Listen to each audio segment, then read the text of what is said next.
जीवन देने वाले भगवान। लेखक कांति भाई राठौड़, बदामिया। प्रस्तावना। जब पिता अकेले हो गए। कहते हैं, जब मां चली जाती है तो घर का उजाला फीका पड़ जाता है, पर एक साया और होता है जो चुपचाप सब कुछ सहता है, जिसकी आंखें रोती नहीं पर दिल हर रोज टूटता है। वो है पिता। आज की यह कहानी सिर्फ एक पिता की नहीं, बल्कि हर उस घर की है जहां रिश्ते समय की धूल में दबते जा रहे हैं। तो आइए, इन शब्दों को सिर्फ सुनिए नहीं, महसूस कीजिए। भाग 7। पिता का अकेलापन और बेटे की दूरियां। मां के जाने के बाद घर सूना सा हो गया।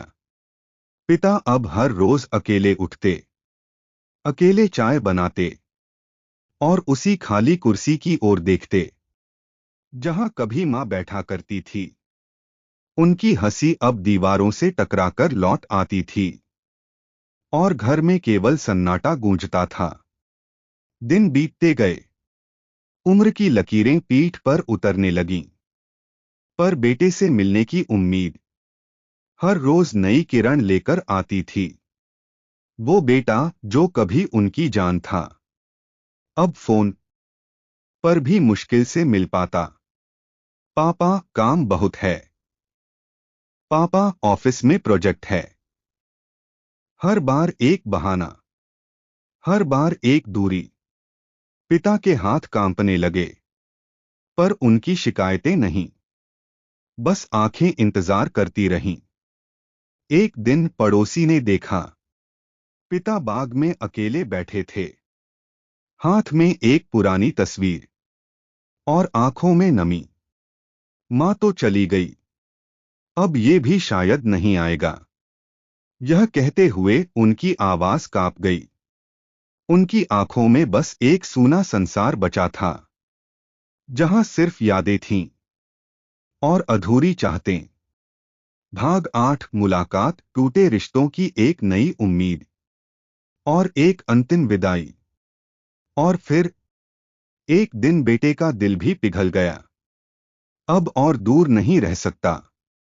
माँ पापा के बिना मेरी जिंदगी अधूरी है।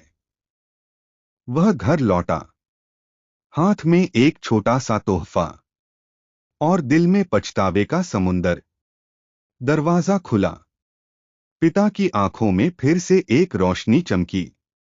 बेटा गले लगा, बोला, पापा, माफ कर दो, अब मैं हमेशा आपके साथ हूं।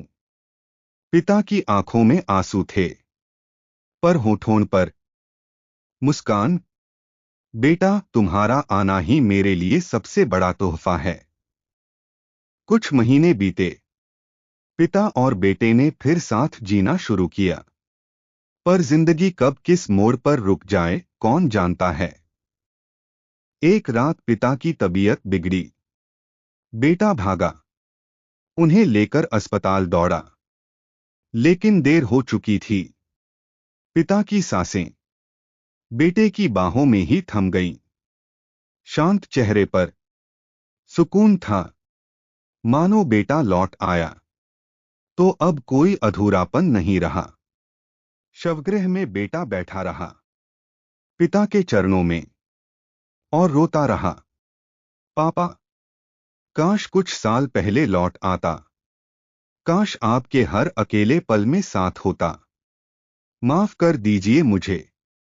अब वो रोज मां की तस्वीर और पिता की अस्थियों के पास बैठता है और कहता है, आप दोनों मेरी जिंदगी में जिंदा हैं। अब मैं नहीं, आपकी विरासत बोलती है। लेखक कांति भाई का भावुक संदेश। मां बाप का सम्मान और बेटों के लिए सिख जिंदगी का सबसे बड़ा उपहार। आज की पीढ़ी जो सोशल मीडिया पर घंटों बिताती है, हर नए गैजेट को खरीदती है, क्या वह अपने मां बाप को 10 मिनट नहीं दे सकती? क्या उनका एक फोन कॉल उनकी दुनिया नहीं बदल सकता? जब आप भी बूढ़े होंगे तो वही बीज लौटेंगे जो आपने बोए हैं।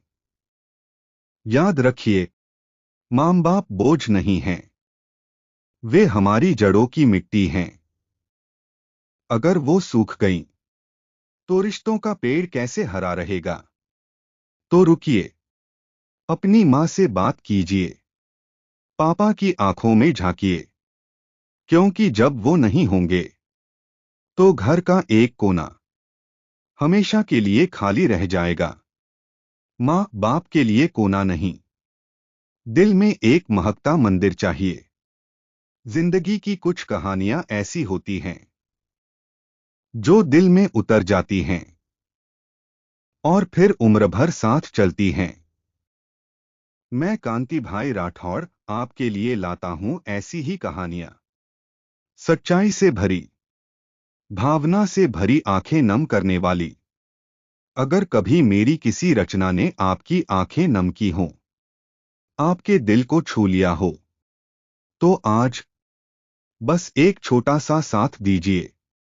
नीचे दी गई लिंक पर क्लिक करिए https://youtube.com/8kntirathod2778 और हमारे YouTube परिवार का हिस्सा बन जाइए।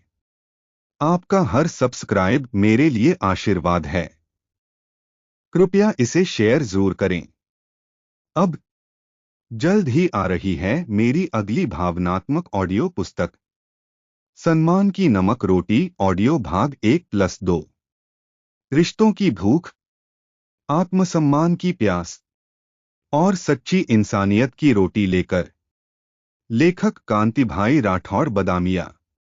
आपका अपना, दिल से भावुक, आंखें नम करने वाली कहानियां सुनाने वाला साथी।